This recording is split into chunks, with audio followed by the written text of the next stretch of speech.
Hello everyone, Dr. Hasbullah here, and in this video we are going to be looking at Bernoulli equation. I believe that all of you might have heard about Bernoulli. We must have learned from our secondary school that Bernoulli says that if pressure goes up, then the velocity will go down.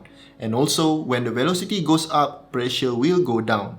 And it is exactly the same thing, only that in this topic, we will learn how to use it properly using proper Bernoulli equation. And before I show you the equation and the assumptions that goes along with this equation, I need to mention to you that Bernoulli equation is some of the most important equation in fluid mechanics. However, Bernoulli equation is also one of the most simplified equations, and it only works if a certain parameters is fulfilled. We will take a look later what are the assumptions that you need to make in order to use Bernoulli equations. So anything that is out of these assumptions, Bernoulli equations become invalid. So you need to use this equation very carefully. Okay. Now in a streamline, let's say the flow is moving from point 1 to point 2. This is a particle that is inside a moving fluid, right? And if we take the quantity of velocity over 2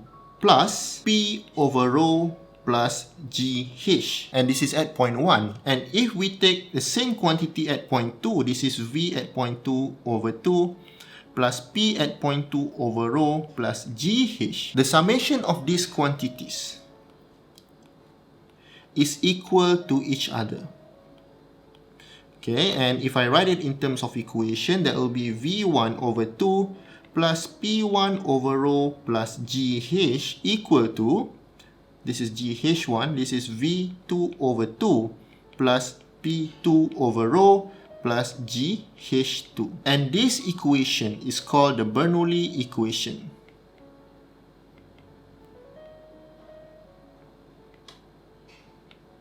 And I mentioned before, this is not totally accurate, but we can use it up to a certain extent, and it is useful in many applications, but it has to follow a few assumptions. Now, the first assumption in order to use Bernoulli equation is that the fluid must be inviscid.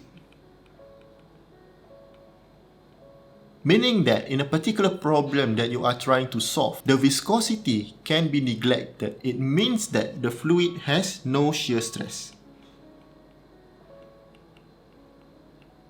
The second assumption is that the fluid must be steady, meaning that the velocity at a particular point, let's say at point 1 here, does not change with time. If you look at it, you look away and you look at it again after 1 or 2 seconds. If the velocity change, then the flow is not steady and you cannot use Bernoulli equation.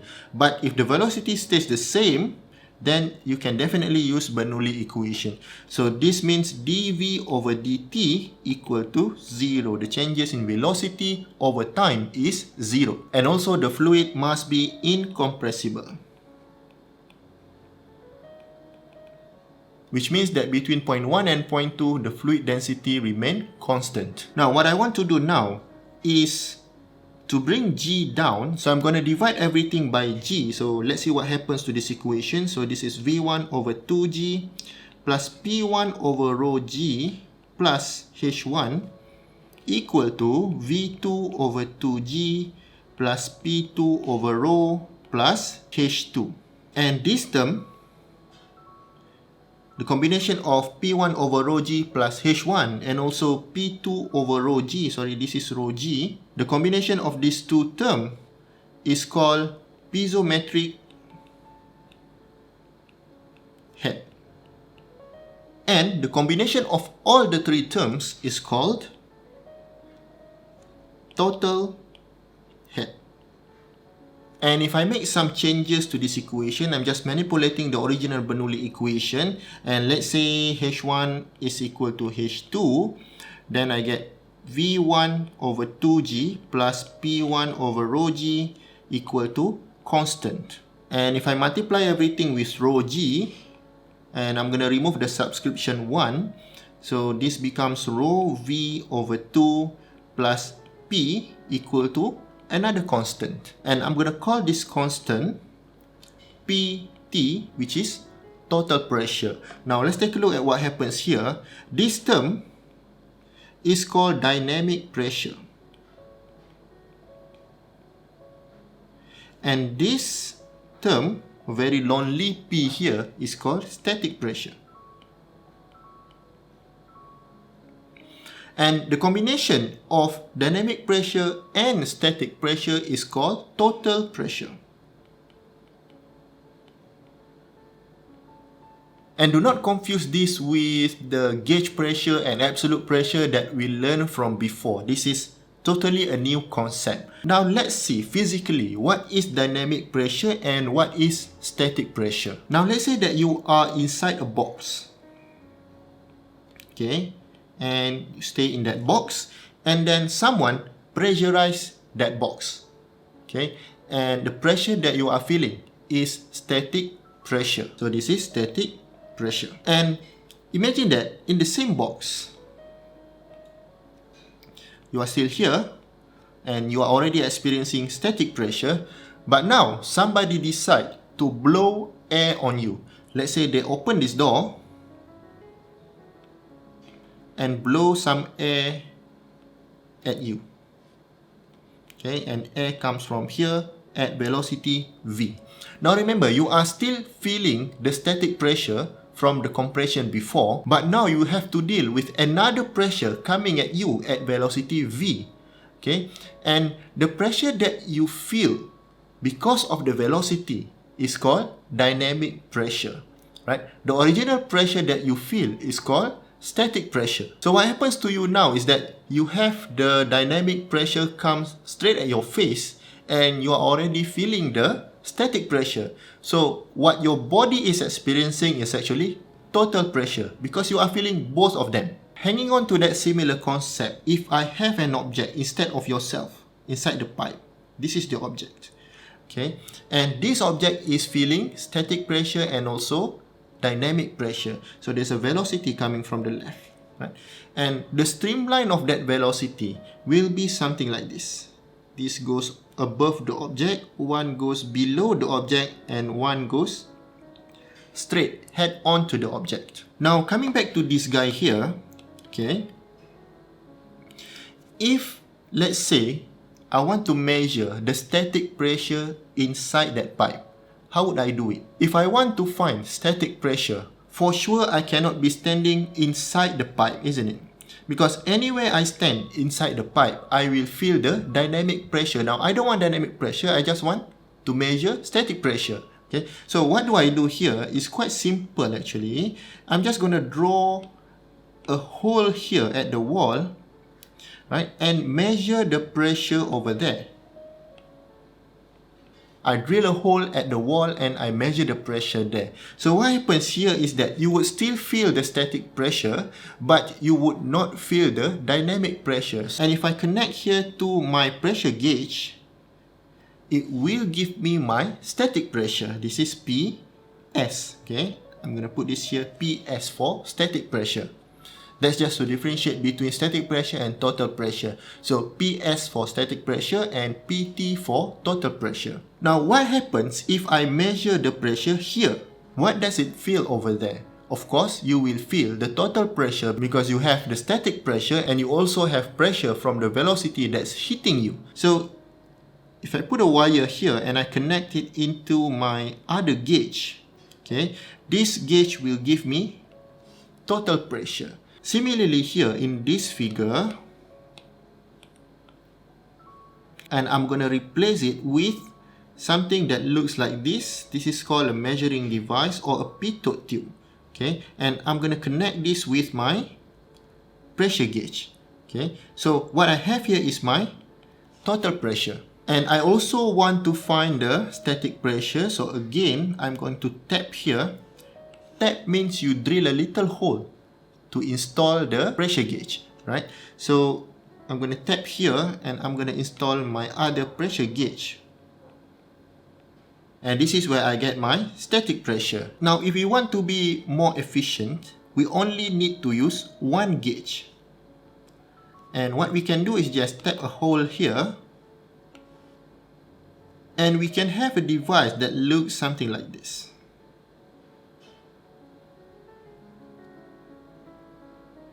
So definitely the sensor that comes from this end will give you total pressure. This is PT. And the pressure that comes from this end will give you static pressure because it is not exposed to the velocity that comes in. And if I put a pressure gauge here, I can actually get the differences between PT and PS. Now, before I tell you what is so important about getting static pressure and total pressure, let me tell you that this device is called piezometer,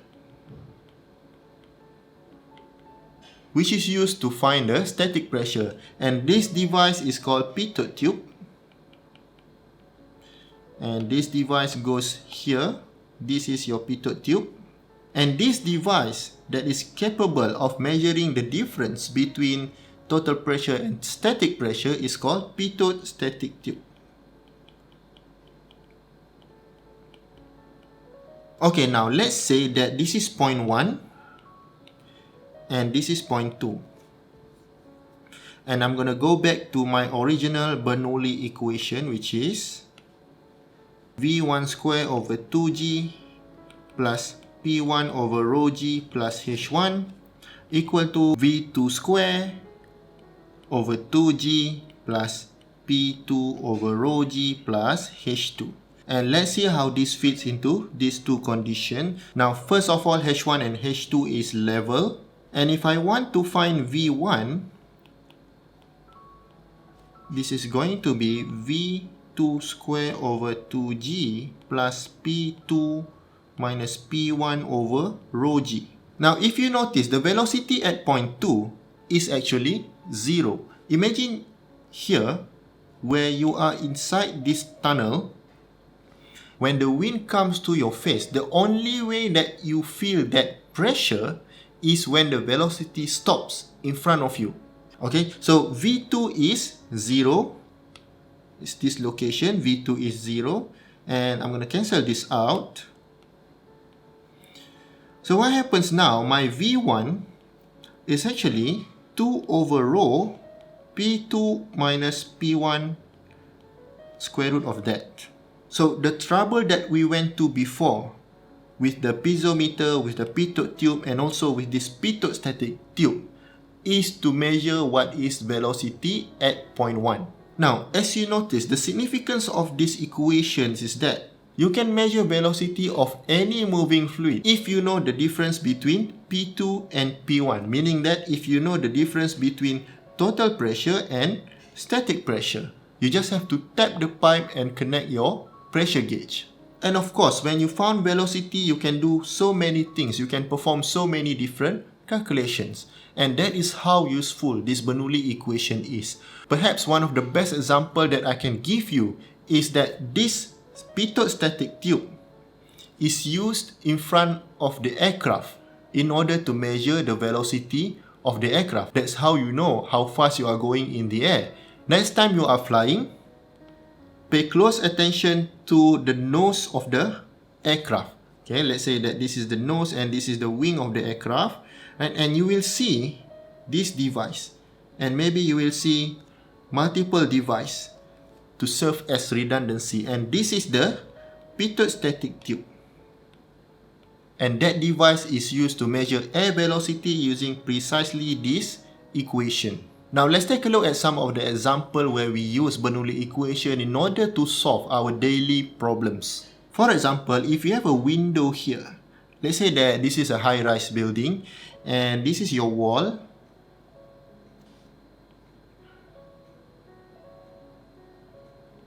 And you have wind coming from the outside.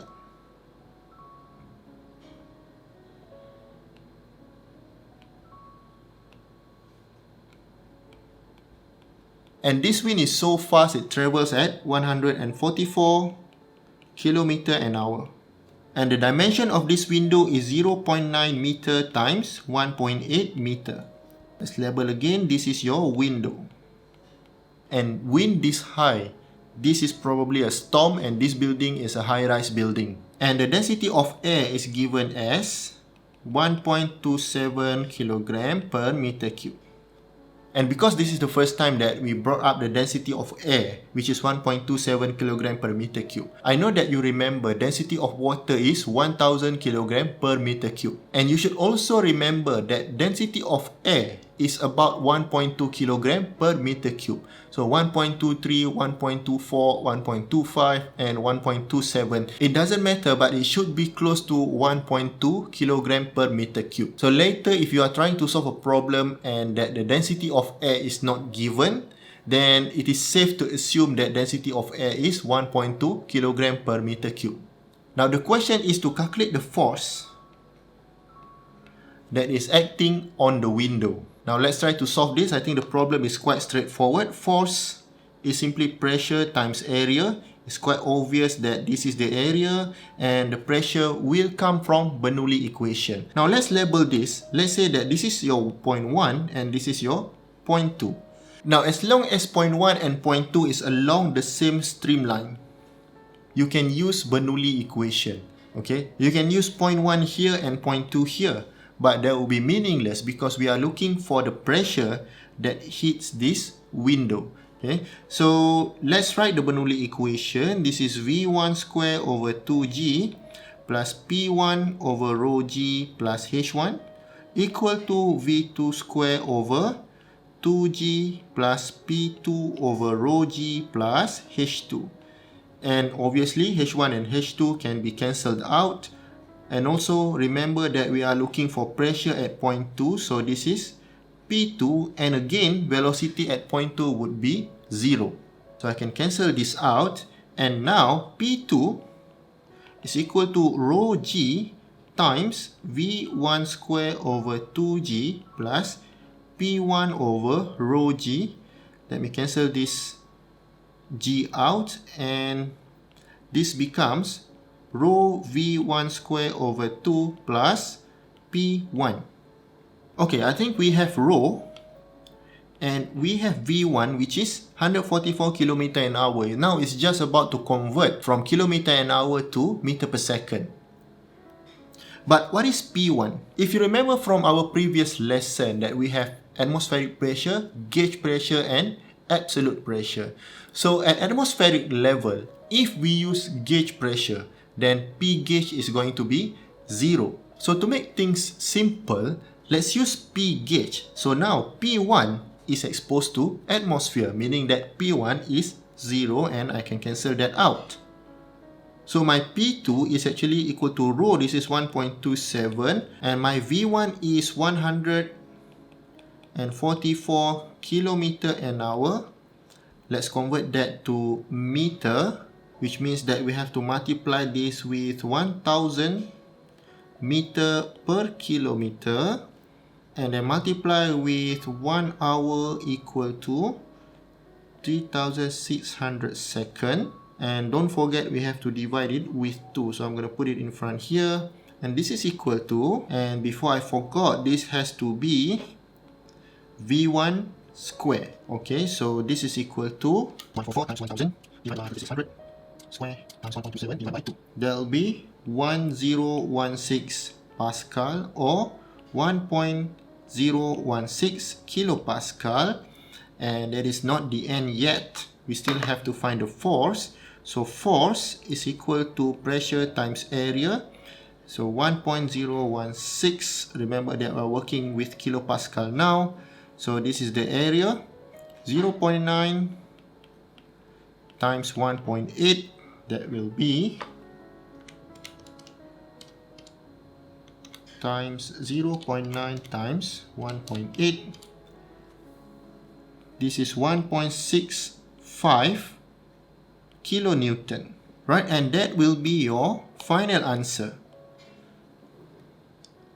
Meaning that with this type of storm, with this type of window, you're going to have to deal with 1.65 kilonewton. And with this result, with using Bernoulli equation, you will be able to find the force that is going to impact the window. And then you can make an informed decision whether that window is strong enough to withstand that kind of force. Now let's take a look at one more example, but this time let's deal with internal flow or flow in pipe. Okay, so definitely we're gonna have one pipe here. and we're gonna tap this pipe at 2 locations.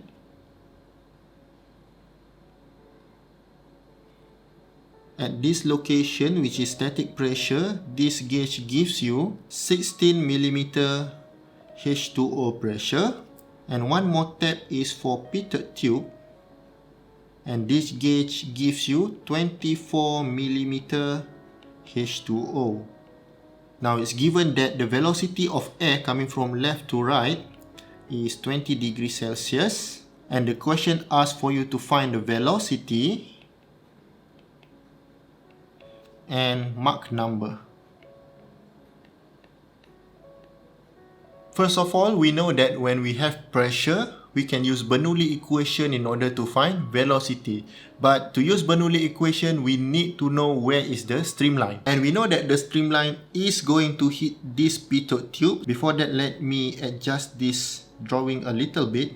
So the Pitot tube should be tapping the center of the pipe.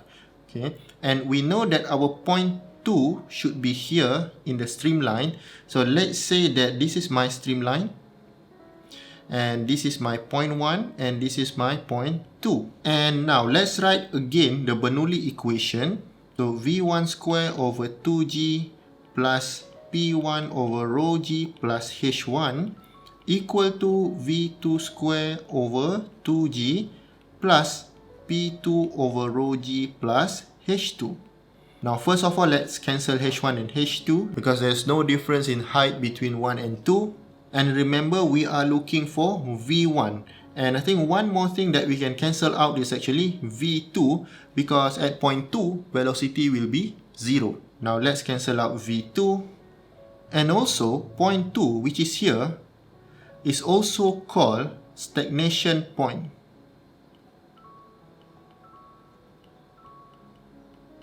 Meaning that if a flow hits you and it stops right in front of you, meaning that it has got nowhere to go, so all the velocity that comes in is now converted into pressure. So that's why the pressure that we get at stagnation point is called total pressure. Let's arrange our equation. So V1 square equal to P2 minus P1 over rho. This is times 2, and we already know what P2 and P1 is, so P2 would be 24 mm H2O and P1 is 16 mm H2O, but we do not know what is the density. But we know because this is air, the density could not be far from 1.2 kg per meter cube. And in order to find density, because we have temperature here, we can use ideal gas equation, which is P equal to rho times R times T. So rho is equal to P over RT. And do we know pressure? Yes, actually, pressure is the static pressure. So static pressure is 16 mm H2O. And how do you convert millimeter H2O into Pascal? So that will be P equal to rho g H. Rho g is 9810. H is just now is 16 millimeter. This is 0.016 millimeter H2O. So pressure will be 9810 times 0.016.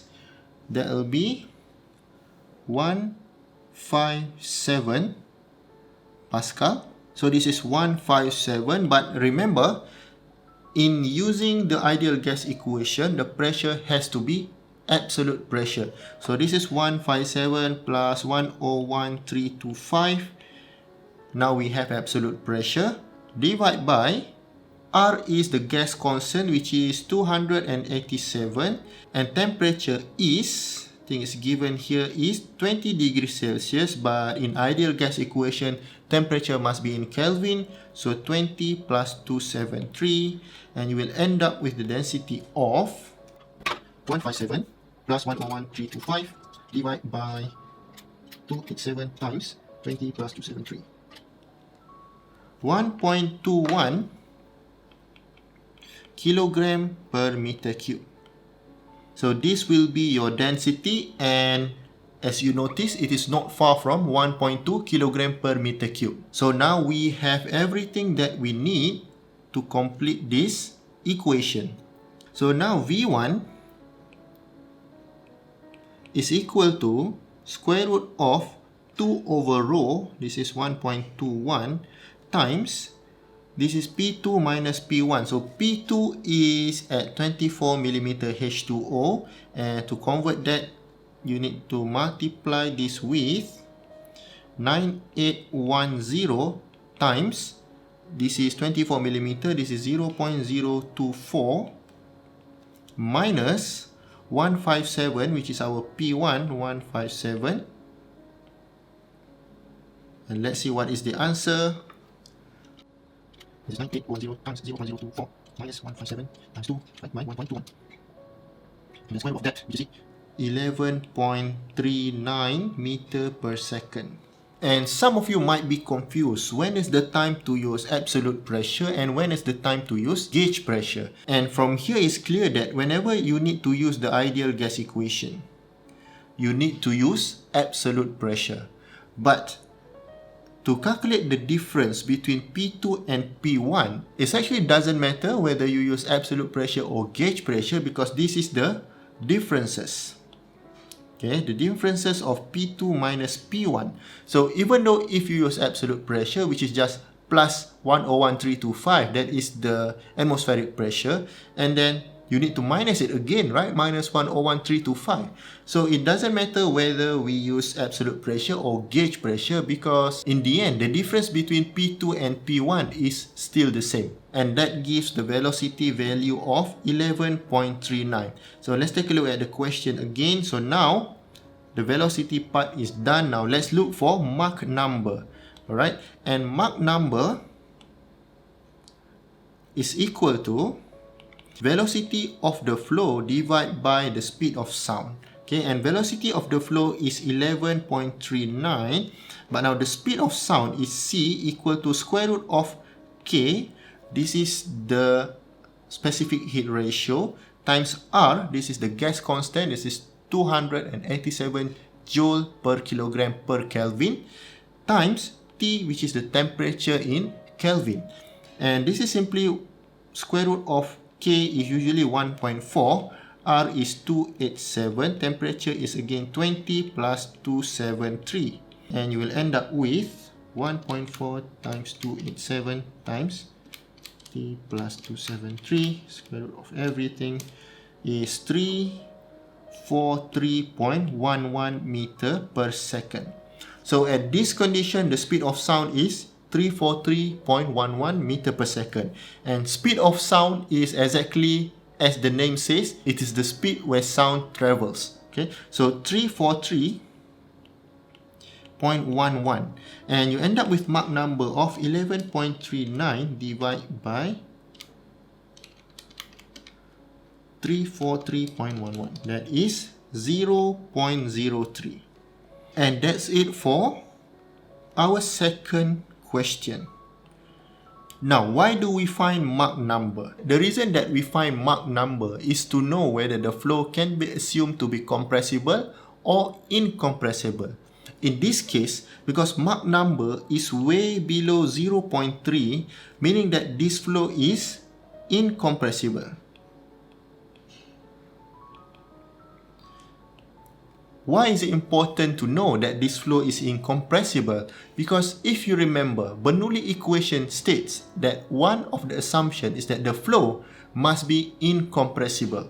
Otherwise, Bernoulli equation is not valid. So now we know that because the flow is incompressible, it is actually okay to use Bernoulli equation. That is the reason why we need to find Mach number. And as usual, do this example again and again until you understand the steps taken in order to solve the problem. That is all from me for this video. Study hard and I'll talk to you soon. Bye.